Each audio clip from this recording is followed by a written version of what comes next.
it's pretty hard to get off the couch. Yeah, initiating the practice is the hardest part.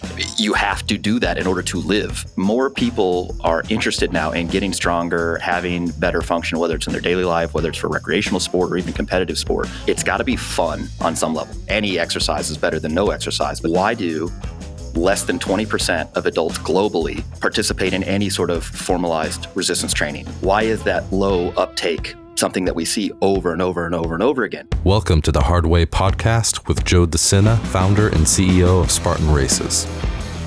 We're teaching you how to overcome your obstacles in your life the same way we teach our 10 million plus Spartans to overcome obstacles on the course, with insight from the smartest, most accomplished experts from every corner of the world. Get ready to elevate your life today. Joe Sena here, CEO and founder of Spartan and host of the Hard Way podcast. I've got a unique one for you today. I've got a doctor that's also a power lifter. Dr. Powerlift. I don't get very many of those. Jordan Feigenbaum, welcome aboard. Hey, thanks for having me. I'm really excited to be here. Right now, I mean, when I was growing up, when you were, I don't know how old you are. 39, yeah. Younger than me, but years and years ago when Arnold was popular and Lou Ferrigno lifting was big, and it seems to have a resurgence these days. The last 10 years or so, when they collate the top 10 trends in fitness, strength training is always in the top 3, which is great news. It's definitely something that's been sort of under promoted when it comes to health recommendations, exercise recommendations to the public.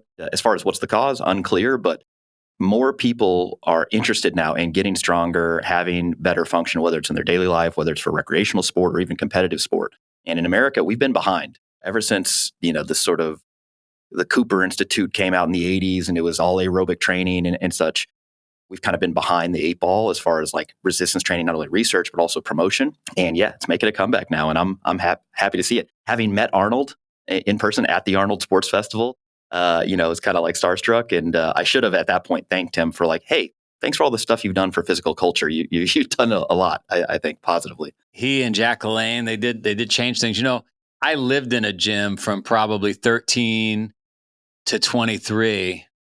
And then I found adventure racing. I found like really long distance, like arduous stuff for days out in the wilderness. And I just fell in love with that. And as I was just listening to you, I was thinking, I did like moving weight. I did like, I don't know, you'd feel pretty rewarded at the end of a big workout in the gym, your leg day, your chest day, your back day. I had kind of the opposite introduction. I come from motocross. That's where I came from. And I dislocated my hip, right? When I was 18, I couldn't, I had a limp for a few months afterwards. And that's actually how I got into resistance training.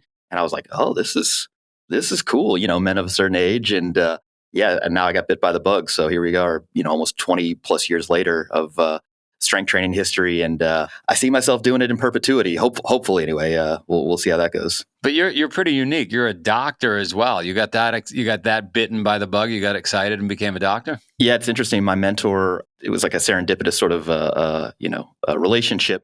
He was a spine surgeon, had multiple back surgeries, and was complaining of low back pain. He's like, look, I need to be able to operate, but I have low back pain, and I don't know that I can exercise because I have low back pain. And working through that was really interesting, not only for me as my experience, that opportunity to learn, but also for him, because he was like, look, this is big.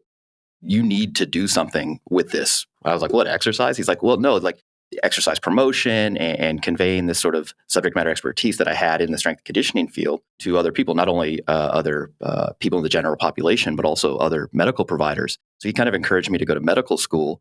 And so having this background from like gym owner operator, strength coach, and then going through medical school, the interesting part of medical school was that for every condition that you learned about, all the pathophysiology and everything else, lifestyle was kind of mentioned and promoted. So, oh yeah, we should get people to eat better, get people to exercise, and that can help with type 2 diabetes, for example, or cancer risk reduction, for example. But there was never any sort of teaching on not only how to counsel patients, but also like, well, what does that actually mean? When you say exercise, does that just mean walking? Does that mean, high intensity interval training? Does it mean resistance training? And so there's this gap. And I thought, well, look, I come from the strength conditioning world and I'm in the medical field. What if I just married these things together? And so that's what I did. It's nice that it serves my personal interests too, because I get to learn more about this stuff as we go along, but it's been a unique journey for sure. But you give so much more credibility than a typical, power lifter or coach, et cetera, right? To hear that you're a doctor, you put that DR in front of your name and you happen to be a powerlifter, strength coach, et cetera. You got that credibility for folks, which is great. So you single-handedly convince all the women out there that say to us, I can't lift weights, I'm going to get too big. Well, I want to respect people's experience because certainly, when you look at how humans respond to exercise, right? In general, especially lifting weights, your muscle function improves, so you get stronger. Muscle power improves, so the rate of force production improves. You gain some muscle mass, you gain all sorts of better function, like I mentioned. There's this sort of bell curve of how people respond. Some people are hyper responders. They're off to the races. They look at a weight, they grow muscle. They look at a weight, they get stronger. Other people, not so much. They're technically termed non-responders, so they don't get as strong. They don't gain as much muscle mass. They don't gain as much cardiorespiratory fitness from aerobic training. Everybody's plotted somewhere on that bell curve. It is possible that a woman picks up weights, gains a bunch of muscle mass and a bunch of strength. And rather than that being like a sort of to disincentivize them, I think they should be stoked because at that point they've identified themselves as like wow, you could be a great athlete should you want this. That said, that's a very small portion of the population. I suspect the dietary practices that are associated with the weight gain that some people experience after resistance training, that's probably the culprit with respect to size. But then we have to get into the whole societal kind of inputs on what's a normal body size and body appearance for a woman, for example. And that's maybe a whole nother podcast that we should turf to a later date, I agree with you. So look, I don't think the issue, you tell me, I don't think the issue is strength training good, is it bad? Is, cardio good or is it bad? I think the bigger issue is it's pretty hard to get off the couch. Yeah. Initiating the practice is the hardest part. Most people, to your point, you ask, poll 1,000 people, and they've done some research like this. They ask the gen public, is exercise good? And they're like, yes, of course. Most people respond affirmatively. Same thing with resistance training to lifting weights. And you ask doctors, hey, is exercise good for patients, specifically lifting weights? They go, yes. And they're like, well, aren't you worried about the risk? They're like, not really. I'm more worried about the risk of this person not exercising. So then that leads to the next question. Well, why is it that despite the recommendations being in place for over 20 years now, despite, this sort of resurgence of interest in resistance training, why do less than 20% of adults globally participate in any sort of formalized resistance training, whether that's body weight, whether it's dumbbells, barbells, machines, etc.? Why is that low uptake something that we see over and over and over and over again, especially in vulnerable populations, older people, women who are potentially at risk for osteoporosis and such, people with chronic medical conditions that would drastically improve if they were to exercise. So why is the uptake low? And that's the multi-billion-dollar question to answer. And I don't pretend to have the answer for that other than like people need more access and people probably need more education to feel comfortable. I don't think it's that. What I've learned from doing these podcasts for God, it's got to be 10 plus years now, and speaking to all these experts is no matter who it is, our species is designed to avoid discomfort. Yeah, path of least resistance. Yeah, for sure. And it makes sense. 1,000 years ago, our brain should shut down from going out in the cold or getting too close to the edge of the cliff or whatever, right? Like that, those are danger zones. Not eating enough calories because we don't know when we're going to get food again. I think we have archival, legacy hardware, software that's not designed for the environment we're in today. I was with some dads this morning. I had just finished a 5-mile run, 200 burpees, 100 pull-ups. That's my daily routine, which I would die. Well, you would say, Joe, you should vary. Like, I know I should vary it up, but I'm a psycho. I just do a thing over and over and over, and then I get tired of it and switch. But I was with two dads, and I could see that they, just like everybody, want to feel good. They wanted to do it. We were watching our kids wrestle. I had finished my workout. Why weren't they doing bodyweight squats while we were looking through the window and enjoying wrestling? Why weren't they knocking out sets of 10 push-ups? Like, you can't say to me, oh, well, I don't want to get sweaty. Or like, do you want to die? No, you make a great point. The environment that we're currently in is a mismatch for our genetics, right? And while we have increased comfort and increased sort of resources, We are, less physically active than we'd ever have been at any point in history. Same thing with our food environment, right? Like we have X genetics that have been relatively stable, but our modern food environment is not set up for our physiology. And so the results are predictable. The obesity epidemic, the insufficient physical activity epidemic. Look, everything's comfort. If you could create this utopian sort of world or environment that we live in that not only promotes physical activity in a healthy dietary pattern, but also like you have to do that in order to live, right? Then I suspect things would look a lot different. But right now, you can walk around the corner or, take an Uber around the corner or get it food delivered to you. So you don't have to actually expend any effort to procure resources. You have to be a little bit of a psycho to use your language to want to exercise hard on a regular basis. And unfortunately, that's atypical. I think the current stat is that globally, it's like 17% of the global adult population says that they currently meet the guidelines. That's just self-report. And then if you strap like an accelerometer to them and see like, okay, well, you said you did, do you? It's probably about half of that. And you're like, dang it, why is it so low? And to your point, I think, the environment certainly is contributory, if not the main factor. I think we at Spartan, we've cracked the code and push back on me, like tell me I'm wrong. But there's only two ways for the individual to fix it, for society to fix it. One is the way you and I found, which is it feels worse if you don't do it, but that takes time. You have to do it enough and feel good for long enough that when you don't do it, it's worse than doing it. The cheat code to get there, what I found personally, is I had to have a date on the calendar. If you knew there was a bodybuilding competition coming up, there was a strongman competition coming up, you got to take an exam to become a doctor. That's a date on the calendar. You're going to do the work. You have no choice. Yeah, you have skin in the game. And in doing the work for a long enough period of time, you eventually start to see what it feels like, and you don't want to give it up. Yeah, I agree with both of those points. So one, like having some sort of skin in the game with a date on the calendar or whatever. And then also the sort of experiencing the benefits such that you're aware that like, if I don't do this, I'm going to feel worse. A third thing, it's got to be fun on some level. Now, whether it's type 1 fun, where it's fun where you're doing it, or type 2 fun, where it was a lot of work, but fun afterwards. People, I find, they get bit by the bug in different ways, right? Some person may go into the gym, lift some weights and be like, I hate this. And in addition, they don't see a great response. And it's like, wow, imagine the psychological warfare you have to go through to just keep doing it, persist.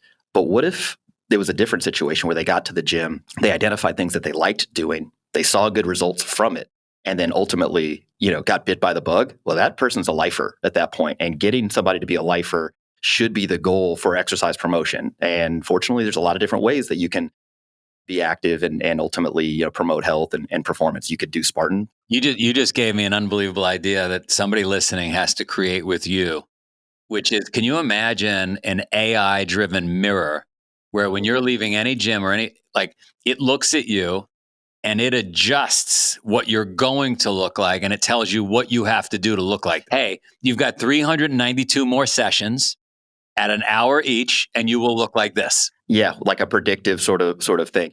We use that all the time in medicine with respect when it comes to either lifestyle intervention or medication intervention or even surgical intervention. Like, look, of 100 patients that are just like you, if we do X intervention, here's the predicted response, the probability. And that helps people realize like, okay, here's the, actually what could happen. And I think, yeah, you could do this in a commercial setting with some sort of AI related thing, even using the existing data we have. That would be super powerful, I would predict. All right. So for those listening, which is the 90% out there, 85% out there that just have a tough time getting going, what's the bare minimum? Like give people something really simple on a daily basis that they should do that'll positively affect their life. Yeah, no, that's a great question. And I think we could take these all back to the current physical activity guidelines. They were first published in 95, were updated in 2008, and then the latest update's 2018. And they want people to lift weights twice per week at a minimum, hitting all the major muscle groups for about 2 to 4 sets per muscle group, right? At an intensity, so a weight and rep scheme, that makes it kind of hard by the end. So you should feel like you've got less than 3 or 4 reps left in reserve for each set that you do. And so that's realistically like 30 to 45 minutes of lifting weights twice per week. That would be the sort of minimum sort of exercise dose that I would recommend. Could you get a benefit from less? Absolutely. Any exercise is better than no exercise, but that would be the sort of minimum threshold. Check the box. You did some lifting this week. For conditioning, it's a little bit more than that. It's about 2.5 hours per week of sort of conditioning training, whether it's aerobic only, whether it's some high intensity interval training mixed in there, sprint intensity interval training. But that's like the minimum dose of exercise we'd want any able-bodied person to achieve. After that, you're playing with house money. We know that there's this dose-dependent relationship between exercise and sort of healthy outcomes and also performance, obviously. So whether it's weight management, whether it's gaining muscle, whether it's gaining strength, gaining cardiorespiratory fitness, the more that you do, and generally speaking, the better, the more result you're going to get from that, provided it's not too much too soon for your current physiology, right? So it's got to be tolerable. But yeah, twice per week, 30 to 45 minutes of lifting weights, hitting all the major muscle groups. The way I break that down is that there's like a squat pattern, there is a push pattern, there's a row pattern, and then there's like a hinge pattern. So picking something up, maybe off the floor. And there are many different exercises you can pick for each category, doing, 2 per week from each category.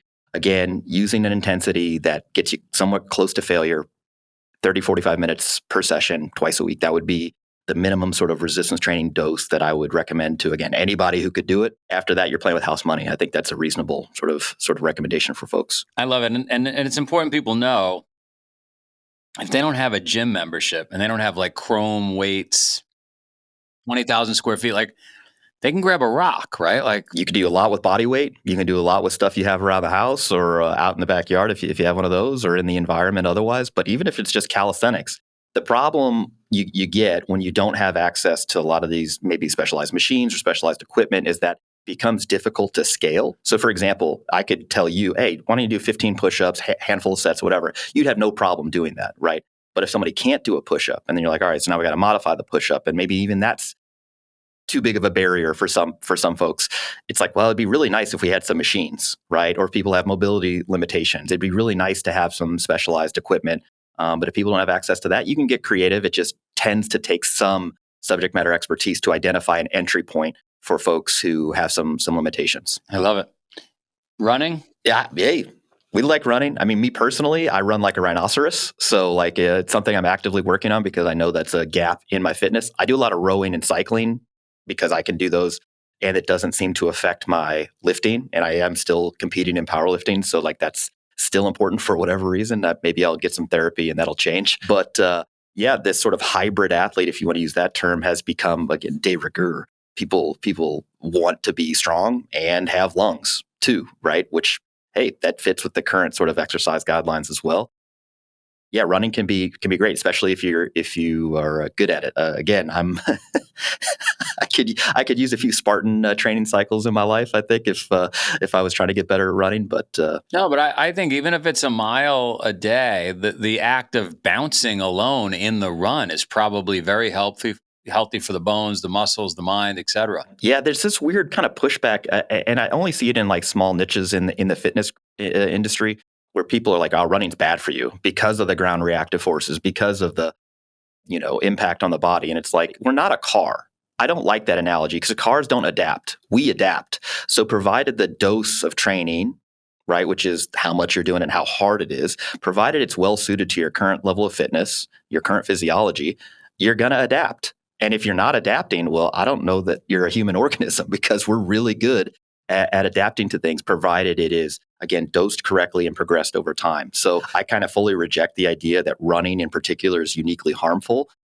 And in fact, it's part of like our normal human locomotion. So would recommend some proficiency in running at least. Same thing with cycling and other sorts of conditioning. Same thing with lifting weights. I think people should be proficient in lifting weights in a wide variety of different ways. So for me, again, as a specialized kind of athlete, as a powerlifter, I know that there are gaps in my game. I would do more unilateral work. For example, I would do more high power, high velocity training if I were trying to be this sort of well-rounded individual, but I still have this itch that I need to scratch. I'd really like to deadlift 800 pounds, for example, not for any reason like I'm going to get a lot of social recognition for that, but I just think, man, that would be cool to lift 4 times my body weight. And again, maybe some therapy will help me fix this, but that'd be cool for me. What is an average deadlift for a 200-pound guy? Yeah, that's a great question. Probably, globally, I would suspect less than body weight. I mean, just most people don't lift weights, and so asking them to pick their body weight, that'd be difficult. But for a trained individual, twice body weight, somebody who responds reasonably well to training and has been doing it, yeah, deadlifting 405, that's, a pretty decent, that's a trained deadlift for most of these folks. You start getting to 3 times body weight. Ooh, well, now you're just decidedly on the elite sort of side of things. And 4 times body weight is almost unheard of. So that's rare air. So I understand what I'm asking for. Yeah, I think if you're lifting weights and you want to test your strength and see how you stack up as a man, twice body weight deadlift is a good thing to shoot for. Body weight and a half squat, for example, and about a body weight and a quarter bench press. Those are just, I'm using powerlifting terms because that's where I have the most experience in. But you could, scale those to other sorts of strength tests. How do people find you, Doc? Barbellmedicine.com. And you can search Barbell Medicine on all social media platforms. We're on YouTube. We got a podcast, got, Instagram, all that sort of stuff. And we publish stuff there regularly. So quickly, before we go for the punchline, what is strength? And then how do we increase it in most simple terms? So muscular strength is force production by the muscles. It's always measured in a specific context, which means that there are multiple types of strength. So most people, when they think about strength, they think about maximal strength, like a 1-rep max squat, bench press, deadlift, or other leg press, other exercise. But there's also high velocity strength. We call that power. You could, measure that with like a power clean or with like a medicine ball toss for distance, something like that. Broad jump is another form of that. There's also strength endurance. So, being able to do multiple reps at a higher rep range. But the whole point about this is that strength is muscular force production, always measured in a specific context. In order to improve strength, any different type of strength, you need to load the body, usually using an external resistance. So that's lifting weights, or it could be using your own body as resistance. And your body adapts to that both structurally and neurologically. Structurally, you get bigger muscles and more. And the larger muscle can create more force. And then neurologically, the muscle gets better at contracting, for example, to be very simple about it. And so through the process of regularly loading your body, it's able to produce more force. So you have to match the sort of demand to your new improved fitness. So over time, you'll have to do more weight, or you'll have to do more reps, or potentially both, depending on what type of strength you're really targeting. If it's maximal strength, adding weight's probably the answer. If it's strength stamina, adding reps is probably the answer. And if it's just a sort of general strength, to use a term that really is a difficult definition, you want to do both. You'd want to do some days that are heavier. You'd want to do some days that are higher reps. And ultimately, as your fitness improves, this sort of loading has to match that. So over time, you'll add weight. Over time, you'll add reps. And it'll never get harder or easier. It's kind of like Greg LeMond's quote, it never gets easier, you just go faster. Well, it never gets easier, you just get stronger. So it should feel the same level of hardness over your training career, over your lifetime. It's just going to be a different number on the bar or on the machine or on the dumbbell. And you're going to do either more weight or more reps. That'd be the way to get stronger over time. Again, matching the loading to your current level of fitness. And as that changes dynamically, so does the loading. I had a person say to me once, "Oh, that Spartan race, it wasn't that hard." I said, "Did you win?" Yeah, you should have gone faster in that case. Right.